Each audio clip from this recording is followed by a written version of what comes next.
जय हिंद दोस्तों, आपका अपने YouTube चैनल क्रैक एसएससी में स्वागत है। सो गाइज, आज के इस वीडियो में देखने वाले हैं जो आपका सीआरपीएफ ट्रेडमेंस 2023 में जो न्यू वैकेंसी आई है, जिसका एग्जाम 1 से 13 जुलाई के बीच में होने वाला है। उसके लिए टॉप मोस्ट इंपॉर्टेंट क्वेश्चंस को इस वीडियो में डिस्कस करने वाले हैं और मैं आपको 100% गारंटी देता हूं कि आपके सीआरपीएफ ट्रेडमेंस 2023 के एग्जाम में यहाँ से प्रश्न जरूर पूछे जाएंगे। तो वीडियो को लास्ट तक जरूर देखिएगा और आप सभी से रिक्वेस्ट करता हूं कि अभी तक आपने मेरे चैनल को सब्सक्राइब नहीं किया है तो सीआरपीएफ ट्रेडमेंस का डेली एग्जाम ओरिएंटेड वीडियो पाने के लिए क्रैक एसएससी चैनल को सब्सक्राइब जरूर कर लीजिएगा। तो चलिए वीडियो को स्टार्ट करते हैं। हमारा पहला क्वेश्चन कह रहा है कि किस संविधान संशोधन के द्वारा रियासतों के पूर्व शासकों की उपाधियों और विशेषाधिकारों को समाप्त कर दिया गया है। तो किस संविधान संशोधन के द्वारा ये काम किया गया है? तो हमारा ऑप्शन ए राइट आंसर हो जाएगा। 26वें संविधान संशोधन के द्वारा पूर्व शासकों की उपाधियों और विशेषाधिकारों को क्या किया गया है? समाप्त कर दिया गया है। अगला क्वेश्चन कह रहा है द अल्केमिस्ट पुस्तक निम्नलिखित में से किसने लिखी? तो द अल्केमिस्ट पुस्तक किसने लिखी थी? तो हमारा राइट आंसर हो जाएगा option B, Paulo Coelho. Paulo Coelho जो है उन्होंने द अल्केमिस्ट पुस्तक लिखी थी। अगला क्वेश्चन कह रहा है लोथल स्थल पर हड़प्पा सभ्यता के अवशेषों की खोज निम्न में से किसने की थी? लोथल स्थल पर हड़प्पा सभ्यता अवशेषों की खोज किसने की थी? तो यह हमारा ऑप्शन सी राइट आंसर हो जाएगा। एस.आर. राव ने की थी लोथल स्थल पर हड़प्पा सभ्यता के अवशेषों की खोज। ये हमारा करेक्ट आंसर हो जाएगा।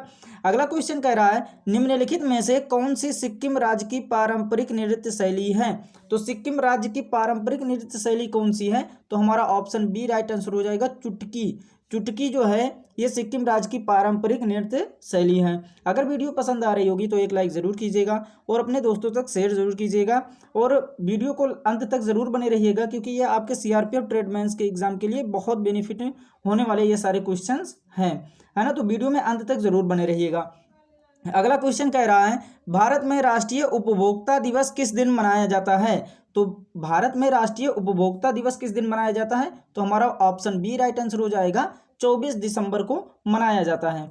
अगला क्वेश्चन कह रहा है प्रवर, मंजीरा और मनेर नदियां डैश नदी की दाहिनी सहायक नदियां हैं, है ना। तो प्रवर, मंजीरा और मनेर नदियां ये किस नदी की दाहिनी सहायक नदियां हैं? तो ये हमारा ऑप्शन डी राइट आंसर हो जाएगा, गोदावरी की। ऑप्शन डी हमारा राइट आंसर हो जाएगा, गोदावरी की नदी की दाहिनी सहायक नदियां हैं। अगला क्वेश्चन कह रहा है सीता वॉरियर ऑफ मिथिला पुस्तक के लेखक निम्नलिखित में से कौन है? तो सीता वॉरियर ऑफ मिथिला पुस्तक के लेखक कौन है? तो ये हमारा ऑप्शन सी राइट आंसर हो जाएगा, अमीश त्रिपाठी। अमीश त्रिपाठी जो है ये सीता वॉरियर ऑफ मिथिला पुस्तक के लेखक हैं। अगला क्वेश्चन कह रहा है स्टैचू ऑफ यूनिटी डैश में स्थित है। स्टैचू ऑफ यूनिटी कहाँ पर स्थित है? तो यह ऑप्शन डी राइट आंसर हो जाएगा, केवड़िया। केवड़िया में स्थित है स्टैचू ऑफ यूनिटी। अगला क्वेश्चन कह रहा है समुद्री निकालो और समुद्र में डैश पानी होता है।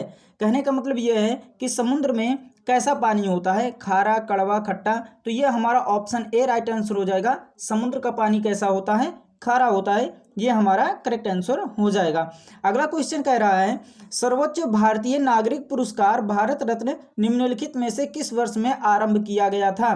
तो भारत रत्न पुरस्कार जो यह देने का काम ये किस वर्ष शुरू किया गया था? तो हमारा ऑप्शन सी राइट आंसर हो जाएगा, 1954 से भारत रत्न पुरस्कार देना शुरू हो गया था। अगला क्वेश्चन कह रहा है 1756 में सिराजुद्दौला डैश के बाद बंगाल के नवाब बने।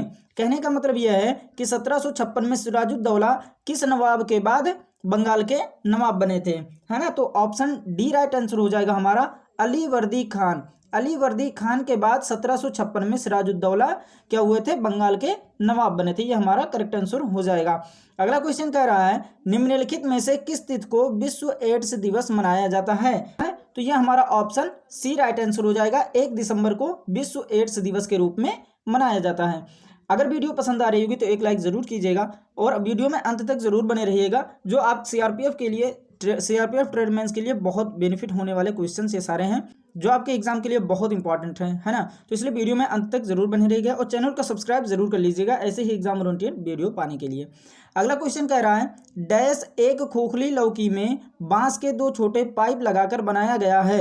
एक सुशिर वाद्य यंत्र है जिसे ज्यादातर सपेरों द्वारा इस्तेमाल किया जाता है ना। तो सपेरे अक्सर बीन बजाते हैं। ऑप्शन ए हमारा राइट आंसर हो जाएगा बीन, है ना। बीन जो है ये किसकी बनी होती है? तो खोखली लौकी में बांस के दो छोटे पाइप लगाकर बनाया जाता है ना।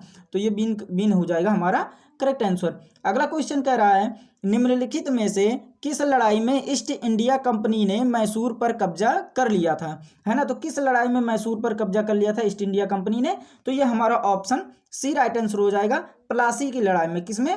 प्लासी की लड़ाई में क्या हुआ था? ईस्ट इंडिया कंपनी ने मैसूर पर कब्जा कर लिया था। अगला क्वेश्चन कह रहा है देश के भीतर लोगों के एक स्थान से दूसरे स्थान पर जाने अथवा देश से बाहर जाने को डैश कहा जाता है ना। मतलब देश के भीतर एक स्थान से दूसरे स्थान पर जाने पर या तो फिर देश से बाहर अगर जा रहा है कोई तो उसको हम क्या कहते हैं? तो ये हमारा ऑप्शन बी राइट आंसर हो जाएगा। प्रवास कहा जाता है उसे। क्या कहा जाता है? प्रवास कहा जाता है। अगला क्वेश्चन कह रहा है डैश और ताप्ती नदियां एक दूसरे के लगभग समांतर बहती हैं लेकिन विपरीत दिशाओं में खुद को खाली कर देती हैं, है ना। कह रहा है कि कौन सी और ताप्ती नदियां जो हैं ये एक दूसरे के लगभग समांतर बहती हैं लेकिन विपरीत दिशाओं में ये क्या होती हैं? एक दूसरे को खाली कर देती हैं। तो ये हमारा ऑप्शन सी राइट आंसर हो जाएगा। नर्मदा नदी है। नर्मदा नदी और ताप्ती नदी एक दूसरे के लगभग समांतर बहती हैं लेकिन विपरीत दिशाओं में खुद को खाली कर लेती हैं, है ना। तो ये हमारा करेक्ट आंसर हो जाएगा। अगला क्वेश्चन कह रहा है हमारे सौरमंडल के बाहर निम्नलिखित में से ऐसा कौन सा ग्रह है जो आमतौर पर हमारी आकाशगंगा में किसी अन्य तारे की परिक्रमा करता है? तो ये कौन सा राइट आंसर हो जाएगा? ऑप्शन बी राइट आंसर हो जाएगा। एक्सोप्लैनेट। एक्सोप्लैनेट जो है ये सौरमंडल के बाहर में एक ऐसा ग्रह है जो आमतौर पर हमारी आकाशगंगा में किसी अन्य तारे की परिक्रमा करता है। ये हमारा करेक्ट आंसर हो जाएगा। अगला क्वेश्चन कह रहा है लाल टेनिस में निम्नलिखित में से किस शब्द का प्रयोग नहीं किया जाता है? तो किस शब्द का प्रयोग नहीं किया जाता है? तो ये हमारा ऑप्शन सी राइट आंसर हो जाएगा। स्कूप। स्कूप का क्या होता है प्रयोग? लाल टेनिस में नहीं किया जाता। बकिया स्मैश ड्यूस और एस का प्रयोग लाल टेनिस में किया जाता है। इसको भी आप लोग जरूर ध्यान रखिएगा। अगला क्वेश्चन कह रहा है भारत के संविधान के किस अनुच्छेद द्वारा अस्पृश्यता को समाप्त कर दिया गया है और किसी भी रूप में इस प्रथा का प्रचलन निषिद्ध किया गया है ना। तो किसके द्वारा? ऑप्शन ए हमारा राइट आंसर हो जाएगा 17, अनुच्छेद 17 के द्वारा, है ना। ये हमारा करेक्ट आंसर हो जाएगा। अगला क्वेश्चन कह रहा है खुल्लम लोक नृत्य निम्नलिखित में से किस राज्य से संबंधित है? खुल्लम लोक नृत्य ये किस राज्य से संबंधित है? तो ये हमारा ऑप्शन सी राइट आंसर हो जाएगा। मिजोरम से। कहाँ से संबंधित है खुल्लम नृत्य? ये मिजोरम से संबंधित है। ये हमारा करेक्ट आंसर हो जाएगा। अगला क्वेश्चन कह रहा है वेट्टी डैश शासकों द्वारा जबरन श्रम के रूप में एकत्र किया गया कर था। वेट्टी नामक जो था ये क्या था? किसके शासकों द्वारा जबरन श्रम के रूप में एकत्रित किया गया कर था? तो ये हमारा ऑप्शन डी राइट आंसर हो जाएगा। चोल शासकों के द्वारा जबरन श्रम के रूप में एकत्रित किया गया कर था। अगला क्वेश्चन कह रहा है बंगाल किसके नेतृत्व में धीरे धीरे मुगल नियंत्रण से अलग हो गया, है ना। तो किसके नियंत्रण से बंगाल जो था ये अलग हो गया था? तो हमारा ऑप्शन सी राइट आंसर हो जाएगा। मुर्शीद कुली खान के मुगल शासक जो थे उनके नियंत्रण से बंगाल क्या हो गया था? धीरे धीरे अलग हो गया था। अगला क्वेश्चन कह रहा है निम्नलिखित में से किसका उपयोग सर्च लाइटों में परावर्तक के रूप में किया जाता है? तो ये किसका उपयोग किया जाता है? हमारा ऑप्शन सी राइट आंसर हो जाएगा। अवतल दर्पण का उपयोग सर्च लाइटों में परावर्तक के रूप में किया जाता है। अगला क्वेश्चन कह रहा है आंध्र प्रदेश अधिनियम 1953 द्वारा भारत के डैश भाषाई राज्य का गठन किया गया है। तो किया गया है तो ये हमारा ऑप्शन सी राइट आंसर हो जाएगा। प्रथम हमारा करेक्ट आंसर हो जाएगा। अगला क्वेश्चन कह रहा है निम्नलिखित में से कौन सी नदी जास्कर और लद्दाख पर्वतमालाओं के बीच बहती है? तो कौन सी नदी जास्कर और लद्दाख पर्वतमालाओं के बीच बहती है? तो ये हमारा ऑप्शन डी राइट आंसर हो जाएगा। सिंधु नदी हमारा करेक्ट आंसर हो जाएगा। अगला क्वेश्चन कह रहा है अशोक के कंधार अभिलेखों की खोज किस वर्ष में की गई थी? तो अशोक के कंधार अभिलेखों की खोज किस वर्ष की गई थी? तो हमारा ऑप्शन सी राइट आंसर हो जाएगा। 1958 में की गई थी। कब की गई थी? 1958 में हमारा करेक्ट आंसर हो जाएगा। अगला क्वेश्चन कह रहा है हिमालय पर्वत की सुदूर उत्तरी पर्वतमाला को किस नाम से जाना जाता है? तो किस नाम से जाना जाता है?